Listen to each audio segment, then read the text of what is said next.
مروان نے کہا، اچھا یہ عقیدہ ہے تمہارا، تو بے شک تم نے بہت اچھا کیا۔ بہت ممکن ہے کہ اس کے بعد مروان نے ولید کی شکایت یزید کو لکھ بھیجی ہو اور اس تمام رودات کی اطلاع دی ہو، اور اسی کا نتیجہ ہو کہ اس کے بعد ولید مدینے کی گورنری سے ہٹا دیا گیا ہو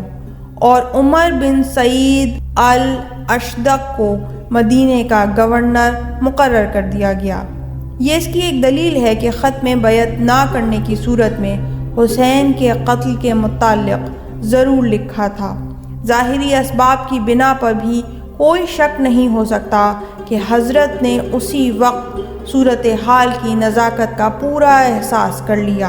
اور یقیناً اس کے بعد حسین جس وقت کہہ رہے تھے کہ میں بیعت نہیں کروں گا، اس وقت وہ بیعت نہ کرنے کے معاوضے میں ظلم و تشدد کے تمام امکانات پر غور کر کے اور اپنے نفس کی قوت برداشت کا پورا جائزہ لے کر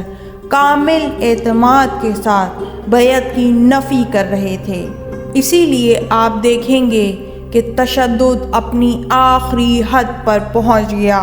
مگر امام حسین علیہ السلام کے صبر و برداشت کی قوت ختم نہ ہو سکی۔ وہ اپنی بات پر آخر تک قائم رہے، اسی عزم و استقلال کے ساتھ جس کو انہوں نے پہلے دن طے کر لیا تھا۔ یہاں پر یہ بحث پورے طور پر صاف ہو جانی چاہیے کہ آخر یزید کی رسمی بیعت اختیار کر لینا کون سا ایسا ناقابل برداشت عمل تھا جسے حضرت امام حسین علیہ السلام کسی صورت سے گوارا نہیں کرتے تھے۔ اس کے لیے ایک نظر امام حسین کی ان ذمہ داریوں پر ڈالنا ہوگی جو خاندان رسول کے اس وقت سب سے بڑے ذمہ دار رکن ہونے کے اعتبار سے ان پر عائد تھی، اور ان قدیم روایات کو دیکھنا ہوگا جو اسلام اور حقانیت کی حفاظت کے لیے امام حسین علیہ السلام کے آباء و اجداد کی ذات سے وابستہ رہی تھیں، اور جن کے اس وقت حسین ذمہ دار تھے۔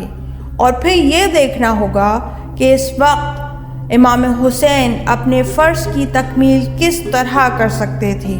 یہ بھی سمجھنا ہوگا کہ یزید کو حضرت امام حسین علیہ السلام سے بیعت لینے کے لیے اس قدر کوشش و کاوش کی ضرورت کیا تھی، جبکہ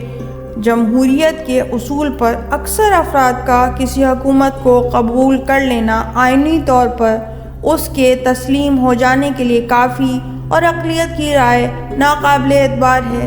اس کے ساتھ یہ کوئی قانون نہیں کہ اقلیت کو جبری طور پر اپنی رائے بدلنے کے لیے مجبور کیا جائے، جبکہ اس کی طرف سے عملی طور پر کوئی شورش اور ہنگامہ بھی نہ کیا جائے۔ خلافت کے ہر دور میں کچھ لوگ ایسے ہیں جنہوں نے بیعت نہیں کی تھی۔ خود حضرت علی ابن ابی طالب علیہ السلام کے زمانہ خلافت میں حسان بن ثابت، کعب بن مالک اور زید بن ثابت وغیرہ ایسے تھے جنہوں نے بیعت سے کنارہ کشی کی تھی، مگر صرف بیعت نہ کرنا کوئی قابل سزا جرم نہیں سمجھا گیا۔ یہ بھی اندازہ کیا جا سکتا ہے کہ معاویہ نے مکے اور مدینے میں چاہے کتنی ہی بڑی کانفرنس یزید کی بیعت لینے کے لیے منعقد کی ہو، لیکن یقیناً مکے اور مدینے کی مردم شماری کے اعتبار سے سینکڑوں ہزاروں آدمی ایسے رہ گئے ہوں گے جو گھروں میں بیٹھے ہوں گے اور جنہوں نے یزید کی بیعت نہیں کی ہوگی، اور کسی سے ایسی ضد نہیں کی گئی۔ پھر ایک امام حسین میں ایسی کیا بات تھی کہ آپ سے بیعت لینے کے لیے سلطنت شام کی پوری مشینری حرکت میں آ جائے اور شاہی جبروت کی تمام طاقت صرف کر دی جائے؟ ماننا پڑے گا کہ امام حسین علیہ السلام سے بیعت بحیثیت ملک عرب کے ایک فرد کے نہیں طلب کی جا رہی تھی، بلکہ نمائندگی کے اعتبار سے خاندان رسالت کی بزرگ ترین ہستی ہونے کے لحاظ سے امام حسین کی بیعت خاندان رسالت کی بیعت تھی۔ یزید کو امام حسین علیہ السلام سے بیعت حاصل کرنے کی کوئی ضرورت نہ تھی اگر وہ صرف دنیاوی قسم کی ایک سلطنت کا دعوے دار ہوتا، مگر وہ جس قسم کی سلطنت کے مالک ہونے کا مدعی تھا وہ تو خلافت اسلامیہ والی حکومت تھی۔ اس کے لیے ضرورت تھی کہ وہ پیغمبر اسلام کے مذہبی وارث سے اپنی حکومت کو تسلیم کرائے۔ امام حسین سمجھتے تھے کہ اگر اس وقت میرے بھائی حضرت امام حسن زندہ ہوتے تو بیعت کی خواہش ان سے کی جاتی، مجھ سے نہ کی جاتی۔ اگر میرے پدر بزرگوار حضرت علی زندہ ہوتے تو جھگڑا ان سے کیا جاتا، مجھ سے نہ کیا جاتا۔ اور اگر میرے جد بزرگوار رسول اللہ زندہ ہوتے تو اپنی حکومت کے جواز کی تصدیق ان سے حاصل کرنے کی کوشش ہوتی، مجھ سے نہ ہوتی۔ مگر اب تو وہ دیکھ رہے تھے کہ میرے نانا رسول اللہ نہیں ہیں، اب تو میں ہوں، اس لیے مجھ سے بیعت طلب کی جا رہی ہے۔ اس صورت میں اگر میں نے بیعت کر لی تو وہ ایسا ہے جیسے میرے بھائی حسن ہوتے اور وہ بیعت کر لیتے، میرے بابا علی ہوتے اور وہ سر تسلیم خم کر دیتے، اور میرے نانا رسول اللہ ہوتے اور وہ اس حکومت کو جائز تسلیم کر لیتے۔ انہوں نے اس سخت احساس ذمہ داری کی بنا پر تمام مشکلات کو برداشت کرنا گوارا کر لیا اور یہ طے کیا کہ میں بیعت نہیں کروں گا۔